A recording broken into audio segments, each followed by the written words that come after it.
सर्वेभ्यो नमो नमः। आप सभी लोगों का काव्यामृतम इस आमुख पटल पर हार्दिक स्वागत एवं अभिनंदन है। मित्रों, आज हम लोग पुनः गोस्वामी तुलसीदास प्रणीत रामचरितमानस के चिंतनात्मक अध्ययन में पुनः प्रवर्तित होने जा रहे हैं। ओम श्री परमात्मने नमः। श्री तुलसीदास जी के पद कमल बारंबार मनाय, गुण गावऊं श्रिया राम के, हनुमत होऊं सहाय। सब कुछ दीन्हा आपने, भेंट करूं क्या नाथ, नमस्कार की भेंट लो, जोड़ूं दोनों हाथ, जोड़ूं दोनों हाथ।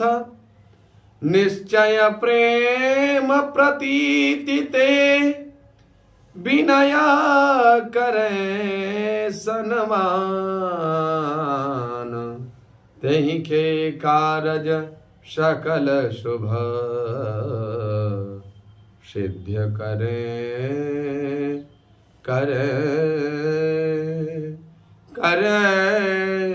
हनुमान। सर्वेभ्यो नमो नमः। आप सभी लोगों का पुनः हार्दिक स्वागत एवं अभिनंदन।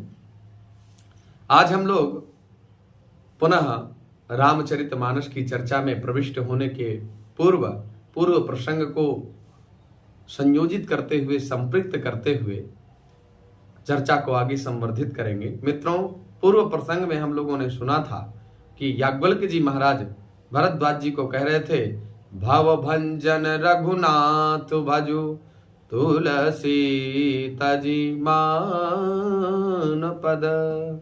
अर्थात इस भावाटवी रूपी बंधन को अभंजन करने वाले भगवान श्री रघुकुल शिरोमणि श्री रामचंद्र, रघुवंश भूषण, दशरथापत्य भगवान श्री रामचंद्र जी का भजन करो। क्यों?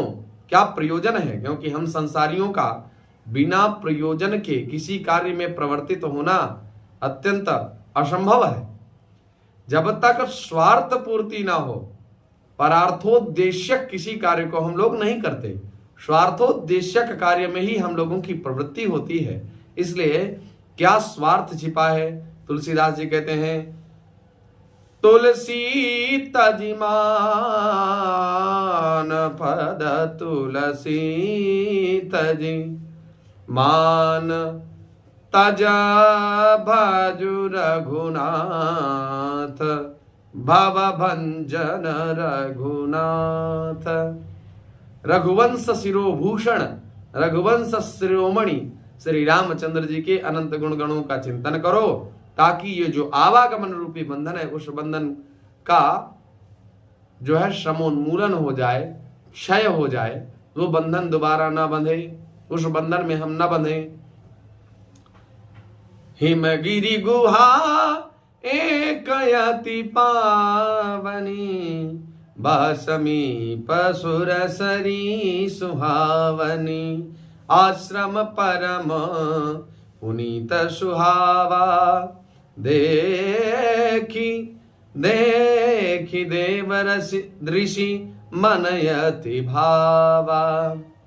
हिमगिरी गुहा अर्थात हिमगिरी, हिमालय राज्य की क्षेत्र में ही एक गुहा थी, गुफा थी, जो अत्यंत पवित्र थी, पावन थी। बह समीप सुरसरी सुहावनी, और उस गुहा के समीप में ही गंगा जी का कल कल कल्लोल नादन करने वाला जो जल प्रवाह है, वह जल प्रवाह प्रवाहित है। और आश्रम एक छोटा सा बना हुआ है। आश्रम परम पुनीत सुहावा, आश्रम भी वहां पर है जो कि नितांत सुंदर है, पवित्र है। देखी देव ऋषि मन यति भावा।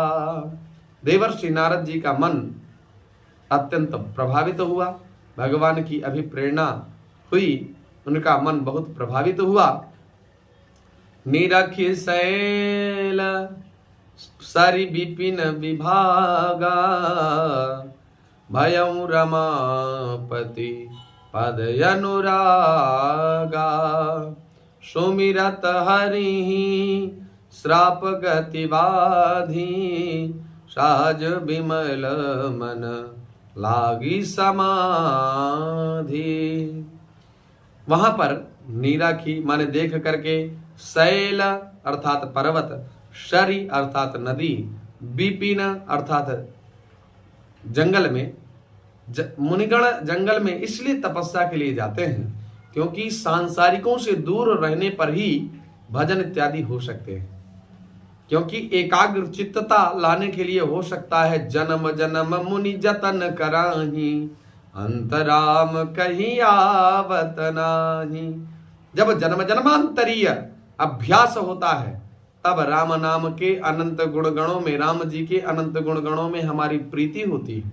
बिना हरि की कृपा के पत्ता तक नहीं हिलता बंधुओं।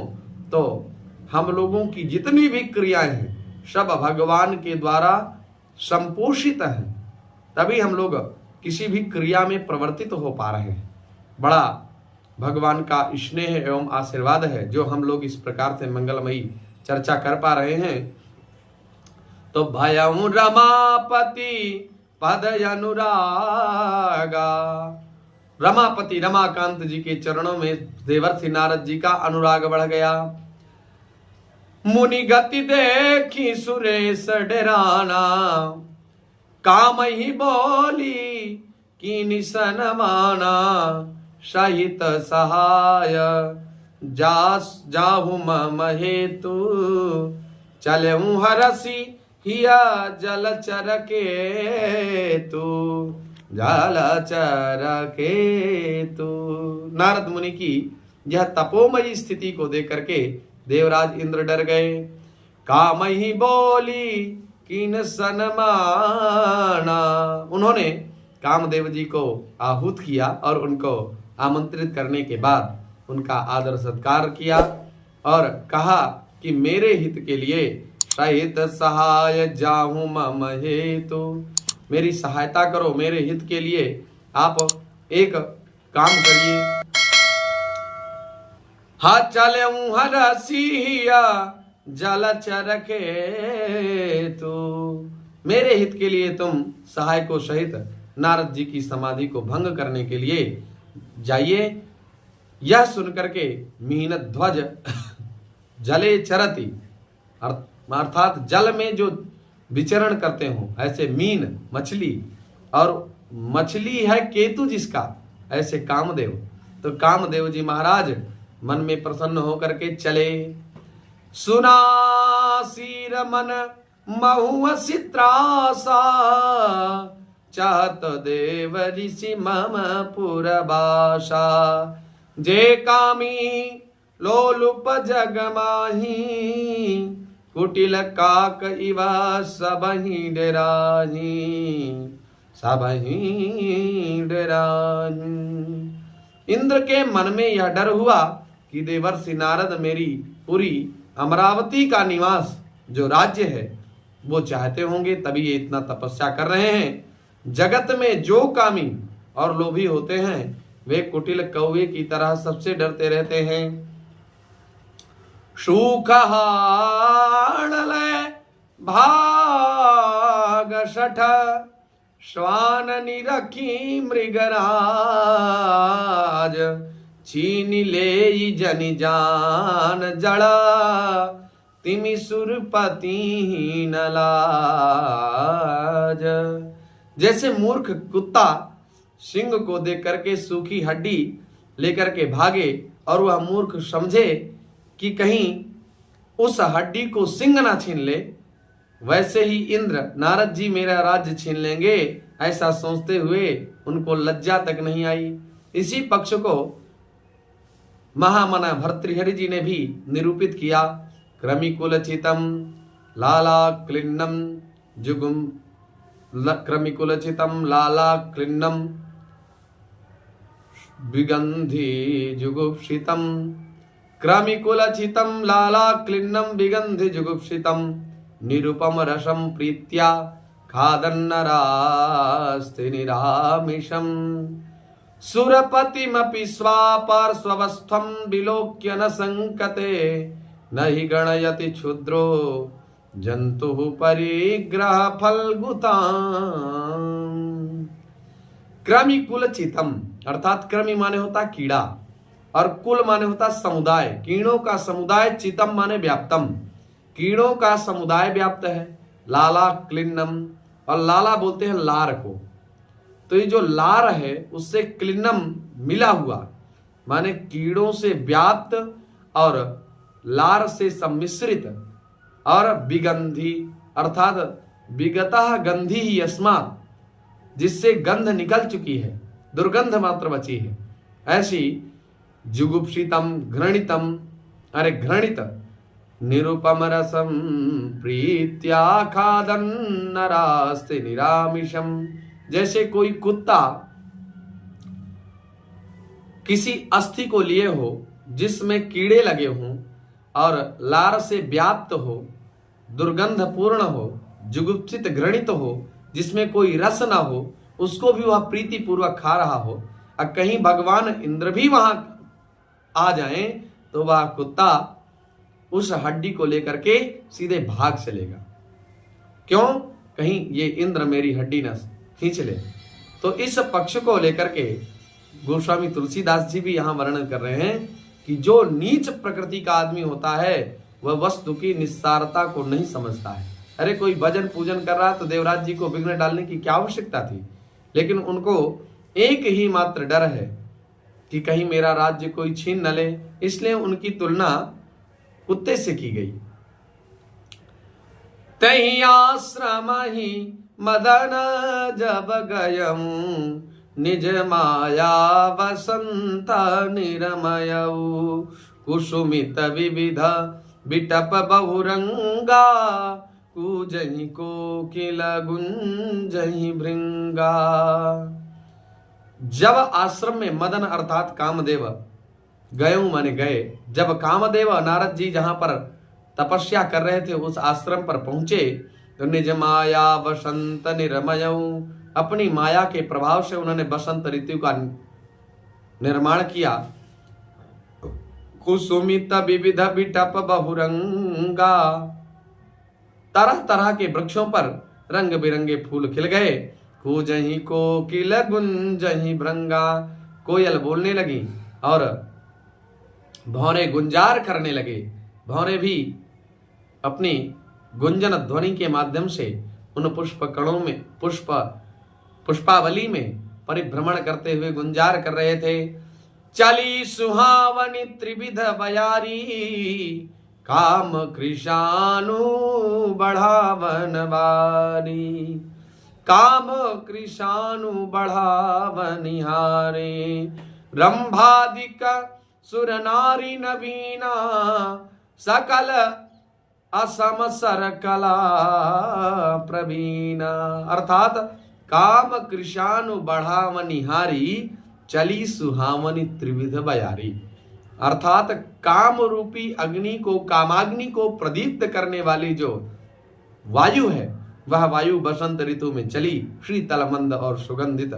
जब वायु चली तो हवा चलने पर रंभादि नवयुवती जो देवांगनाएं हैं, जो कि सब काम कला में निपुण थीं, करहि गान बहुतान तरंगा बहुविधि क्रीडहि पान पतंगा देखी सहाय मदन हरसाना कीने सी पुनि प्रपंच विधि नाना। वो रंभादिक जो नवयुवतियां हैं, देवांगनाएं हैं, वो विविध प्रकार के रागों के द्वारा राग समन्वित, रागा प्लावित, राग संबंधित, स्वर पूरित गीतों को गा रही हैं। और बहुविध क्रीडहि पानी पतंगा, और हाथ में गेंद लेकर के नाना प्रकार के खेल खेलने लगी। देखि सहाय मदन हरसाना। कामदेव की सहायता जब रंभादिक जो वनिताएं हैं उनके द्वारा जब सहायता प्राप्त हुई तो कामदेव बड़े प्रसन्न हुए और कीने से पुनि प्रपंच विधि नाना, और फिर उसने नाना प्रकार के माया जाल रचे। काम कला कछु मुनि न व्यापी, निज भय डर्यु मनोभव पापी। सीम की चापी सकई को तासु, बड़ रखबार रमापति जासु। परंतु कामदेव की कोई भी कला मुनि पर असर न कर सकी। तब तो पापी कामदेव अपने ही नाश के भय से डर गया। लक्ष्मीपति भगवान जिसके रक्षक हों, भला उसकी सीमा मर्यादा को कौन दबा सकता है। सहित सहाय सभी तयति, मानिहारी मन बैन। सहित सभा सहाय सभी अति, मानिहारी मन बैन। गहे सी जाई मुनि चरण तब, कही सुठियारत बैन। तब अपने सहायकों सहित बहुत डर करके अपने मन में हार मान करके कामदेव देवर्षि नारद जी के चरण पकड़ लिए और इस प्रकार से दीन वचनों को कहा। भयउ न नारद मन कछुरोसा, कही प्रिय वचन काम परितोषा। चै नाई चरण शिशु, नाई चरण सिरु आय सुपाई। गयऊ मदन तब सहित साई। नारद जी के मन में बिल्कुल भी रोष नहीं हुआ, क्रोध नहीं हुआ। कहीं प्रिय वचन काम परितोषा, उन्होंने प्रिय वचन कह करके कामदेव का समाधान किया। नाई चरण सिरुआय सुपाई। तब नारद जी के चरणों में बार बार दीन वचनों को कहते हुए प्रणाम करके आज्ञा प्राप्त करके गयऊ मदन तब सहित सहाई। तब कामदेव अपने स्थान के लिए प्रस्थान करते हैं और अपने सहायकों को भी साथ में लेकर के चले जाते हैं। मुनि सुशीलता आपनी करनी, सुरपति सभा जाई सब बरनी। सुनि सबके मन अचरजु आवा, मुनि प्रशंसी हरि सिरुनावा। देवराज इंद्र की सभा में जाकर के कामदेव जी ने मुनि की सुशीलता और अपनी करतूत सब कही। सुनि सबके मन आश्चर्य आवा, सभी के मन में बड़ा आश्चर्य हुआ। मुनि प्रशंसी हरि सिरुनावा, मुनि को प्रशंसा करते हुए श्री कमलापति कमलाकांत श्री हरि के चरणों में प्रणाम किया। तब नारद गवने शिव पानी, जिता काम अहमिति मन माही।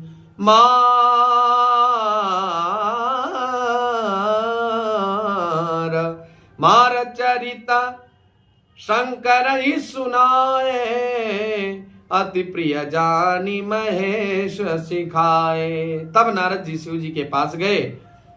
उनके मन में इस बात का अहंकार हो गया कि मैंने कामदेव को जीत लिया है। मार चरित शंकर ही सुनाए। कामदेव के जो चरित्र थे उसने नाना प्रकार से जो माया जाल रचा था, उस माया जाल से भी बच जाने के कारण उनको अहंकार आ गया और अहंकार के वशीभूत होकर के शंकर जी को सारी चर्चा सुना दी। अति प्रिय जानी महेश सिखाए। उन नारद जी को अत्यंत प्रिय जान करके इस प्रकार से शिक्षा दी। जब कोई व्यक्ति किसी अच्छे बड़े काम को कर लेता है तो चाहता है कि सब लोग जाने, और यदि कोई छोटा सा भी काम गड़बड़ हो जाए तो चाहता है कि कोई जान ना पाए। बड़ी विडंबना है संसार की। वास्तविकता तो यह है मित्रों कि सत्य जानते सब हैं, लेकिन सत्य बोलता कोई कोई है, और सत्य बोलने वाले की जो झूठे लोग हैं वो कभी भी कदर नहीं करते। विद्वज्जनो ही जानाति विद्वज्जन परिश्रम, नहीं बंध्या विजानाति गुरुवी प्रसव वेदना। जिसने सत्य को कभी जाना ही नहीं, वो कैसे उस पर विश्वास करेगा। विद्वज्जनो ही जानाति विद्वज्जन परिश्रम, एक विद्वान ही जान सकता है एक विद्वान के परिश्रम को। नहीं बंध्या भी जानाती, जो बंध्या होती है अर्थात जिसके कोई संतान ना हो, ऐसी जो बंध्या स्त्री है वो क्या जाने गुरुवी प्रसव वेदना, जो प्रसव वेदना अत्यंत गौरवशाली है। माता का मातृत्व तब तक पूर्ण नहीं जब तक कोई संतान नहीं, और पिता का पितृत्व तभी पूर्ण होता है जब एक पति एक पुत्र को जन्म दे दे। तो जब माता मातृत्व पूर्ण और पिता पितृत्व पूर्ण हो जाते हैं तो दोनों का जो ऋण है, देवर्षि मनुष्य, देव ऋषि और मनुष्य, जो 3 प्रकार के ऋण हैं, ये तीनों प्रकार के ऋणों से उऋण हो जाता है। मित्रों, आज नारद जी को भयंकर अहंकार आया। कर्ता हमिति मन्यते, अहंकारो विमूढ़ात्मा कर्ता हमिति मन्यते। मैंने ही कामदेव को जीत लिया, इस प्रकार की उत्कट प्रबल अहंकार पूर्ण मद युक्त भावना का जन्म हुआ। बार बार बिनवऊं मुनि तोहि, जिमि यह कथा सुनायूं मोहि। तिमि जनि हरि सुनावऊं कबहूं, चलऊं प्रसंग दुरायूं तबहूं। हे मुनि, मैं तुमसे बार बार विनती करता हूं। भगवान भोलेनाथ कहते हैं, मैं तुमसे बार बार विनती करता हूं कि जिस प्रकार से आपने मुझे यह कथा सुनाई, उस तरह भगवान श्री हरि को कभी मत सुनाना।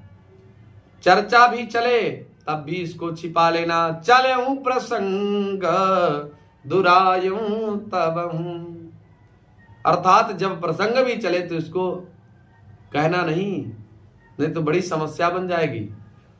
शंभुदीन उपदेश हित, नहीं नारद ही सोहान। भरद्वाज कौतुक सुनहु, हरि इच्छा बलवान। भवितव्यतानाम अथवा भवितव्यतानाम, द्वाराणि भवन्ति सर्वत्र। होनी होनी होके रहती, होनी से को बच ना पाए। जो होनी होती है वह बड़ी बलवती होती है। नारद जी को भगवान शंकर जी की बात बिल्कुल अच्छी नहीं लगी।